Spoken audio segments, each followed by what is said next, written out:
Bem-vindos a mais um grupo de aulas da nossa maravilhosa história de implementação, de inovação nas empresas.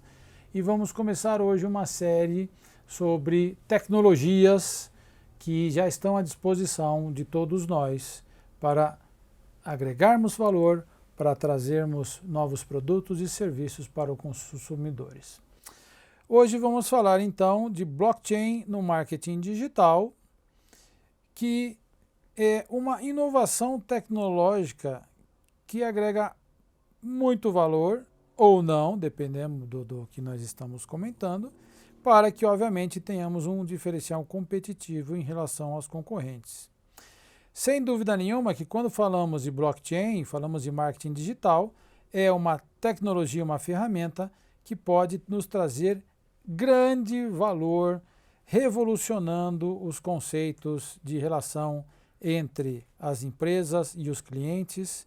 Obviamente que precisamos analisar de maneira lógica, correta, onde trabalhar o blockchain, de maneira a trazer, como sempre dizemos, valor para os nossos clientes. E o que é o blockchain? Nada mais é do que um arquivo compartilhado e inalterável, obviamente inalterável para quem não tem acesso ou autorização de alterá-lo, que facilita, que garante então um processo de registro de transações segura, rastreando ativos em uma determinada rede de negócios. Quando nós falamos de ativo, pode ser um bem tangível ou praticamente qualquer coisa que você veja que mesmo intangível tenha valor, como por exemplo, patentes, direitos autorais e por aí vai. Dentro então desse arquivo blockchain, existem algumas características importantes que reduz o risco de perdermos informação e aumentando a segurança das transações. Veja, o blockchain então nada mais é do que uma tecnologia que permite encapsular, armazenar em um pacote de dados, um pacote de informações, de maneira segura, criptografada, íntegra, que não é passível de se alterar.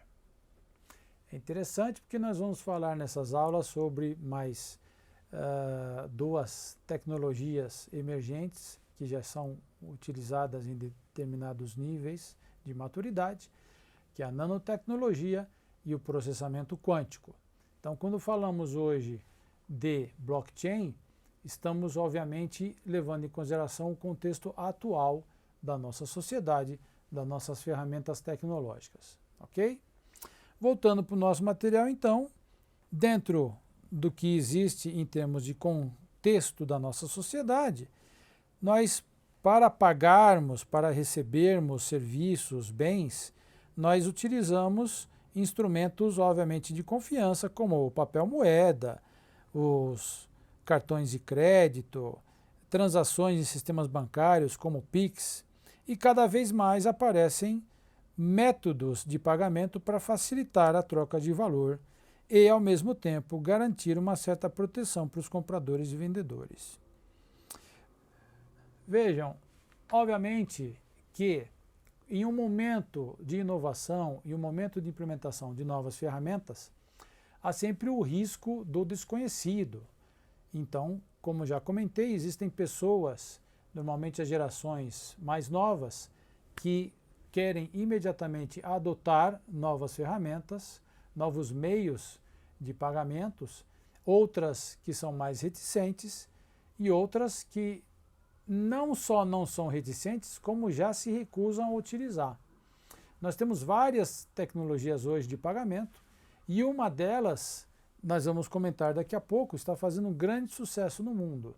O importante é segurança. Para qualquer tipo de pagamento, qualquer relação financeira, a segurança é a parte básica de qualquer ferramenta. Voltando para o nosso material, nós observamos então que se a gente olhar os métodos tradicionais de comercialização, dinheiro, por exemplo, é uma coisa que eu não trago mais no meu bolso. Eu só uso outras ferramentas para pagar. Mesmo pequenos montantes hoje, você pode trabalhar com cartão de crédito ou cartão de débito no Brasil, ou até utilizando o Pix, ou seja, nós temos à nossa disposição hoje várias ferramentas que substituem o dinheiro. O tempo de transação, dependendo do que você trabalha, pode ser que seja longo ou não seja imediato. A duplicação de esforços e necessidade de validação por terceiros ou intermediários, que por sua vez, obviamente, vão cobrar uma certa taxa, aumenta a ineficiência de processos. Como já comentei, a parte de segurança é muito importante para que nós evitemos ataques cibernéticos. E quando nós falamos de organizações de cartão de crédito, nós vemos que elas são realmente nichos extremamente fechados e eles fazem também uma política de preços interessante para eles, porque obviamente eles agregam valor e muita gente hoje trabalha com cartão de crédito. Mas note que nós precisamos entender que hoje as pesquisas dizem que metade da população mundial não tem conta em banco. De novo, voltando aqui, o dinheiro era utilizado como única forma de você pagar alguém, um produto, um serviço. Você ia comprar um sorvete, você pagava com dinheiro. Hoje, para você pagar um sorvete, você pode pagar com cartão de débito, com cartão de crédito, e você pode trabalhar até com outras ferramentas, como até uma transferência bancária direta. Com isso, você cria agilidade e você permite que o seu consumidor tenha um relacionamento mais tranquilo e confortável com você. Porém, de novo, é necessário se preocupar muito com a segurança de que tipo de ferramenta você está utilizando e se ela realmente vai prover aquele tipo de segurança que você precisa no seu negócio. Ou como consumidor, porque dentro das melhores práticas de segurança da informação, nós sabemos hoje que as vulnerabilidades existem, mas que se os usuários, se os consumidores, se as empresas trabalharem com as melhores práticas, por exemplo, de criação de senha, elas vão evitar enormemente qualquer dor de cabeça em relação a isso. Por exemplo, se você utiliza como senha a data de nascimento da sua mãe ou o nome do seu cachorrinho, pare imediatamente, valer as melhores práticas de criação de senha. E sim, é necessário você botar esforço, colocar esforço de estudo e um método, uma estratégia para você criar suas senhas de maneira que elas sejam fortes. Mas veja, não adianta nada você ter uma estratégia boa de criação de senha e escrever as mesmas no celular ou num papel e guardar na carteira. Você não pode escrever essas senhas em lugar nenhum.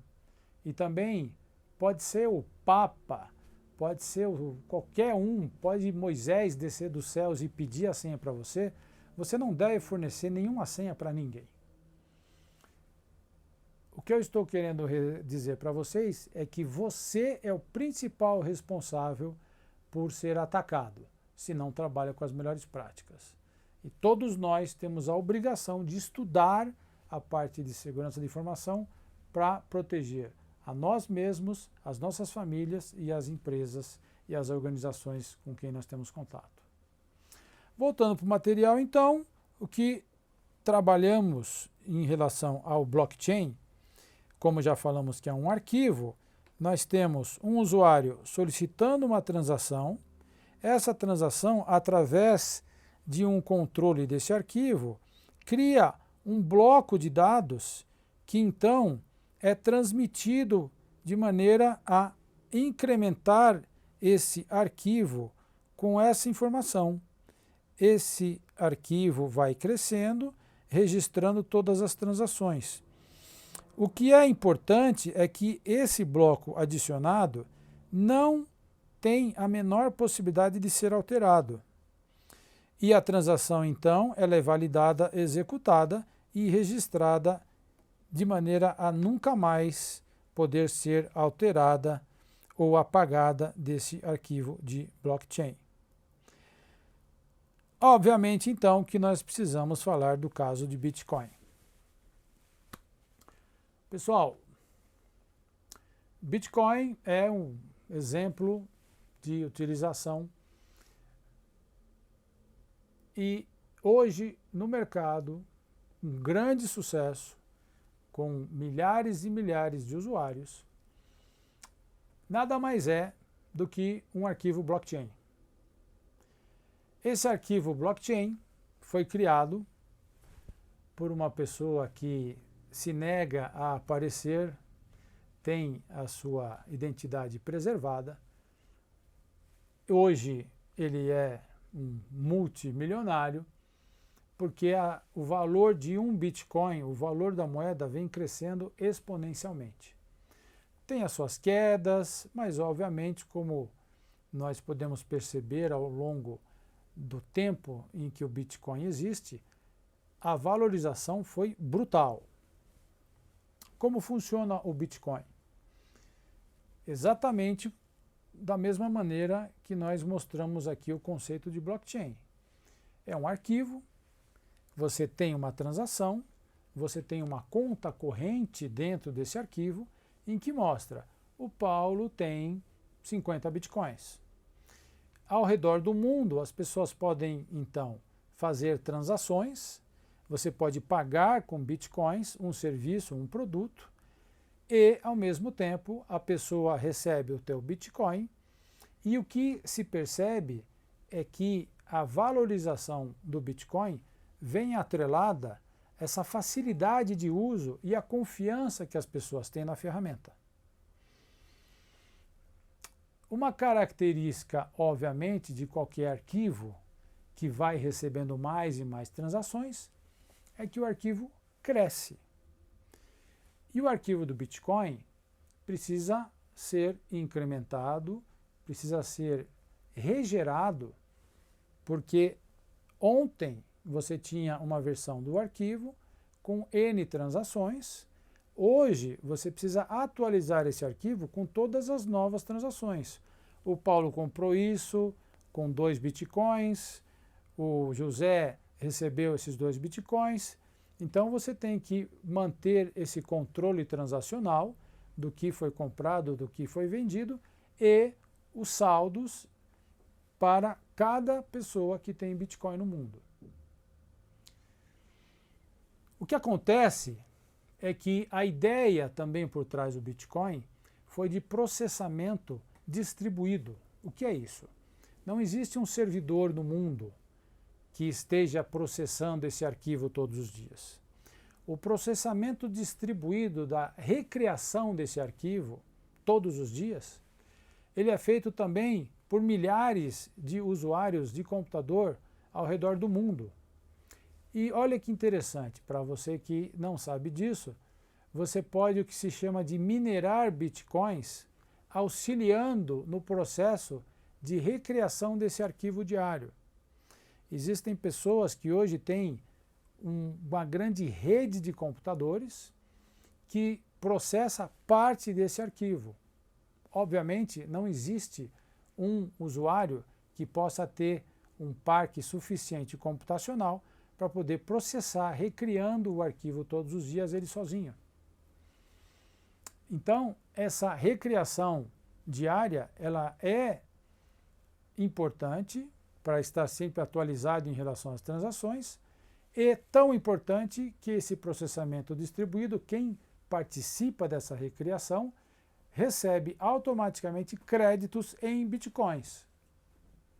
Não sei qual é a taxa de hoje, mas vamos supor que para cada gigabyte processado, a pessoa que está usando seus recursos computacionais receba 0,1 Bitcoin. Qual que é o grande problema de uma ferramenta que utiliza o blockchain e a Bitcoin utiliza?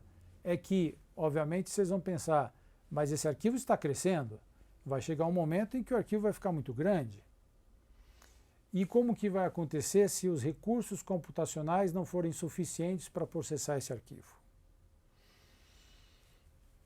E aí eu preciso lembrar do que nós chamamos de lei de Moore em tecnologia de informação e em criação e desenvolvimento de hardware de recurso computacional, que a lei de Moore dizia que os recursos computacionais crescem porque as empresas estão desenvolvendo novas tecnologias e você tem uma curva de aumento de performance, de processamento, que hoje, com o advento da computação quântica, que nós vamos ver numa próxima aula, pode ser que não seja mais uma verdade. Então a gente já fica até com o pé atrás para falar da lei de Moore.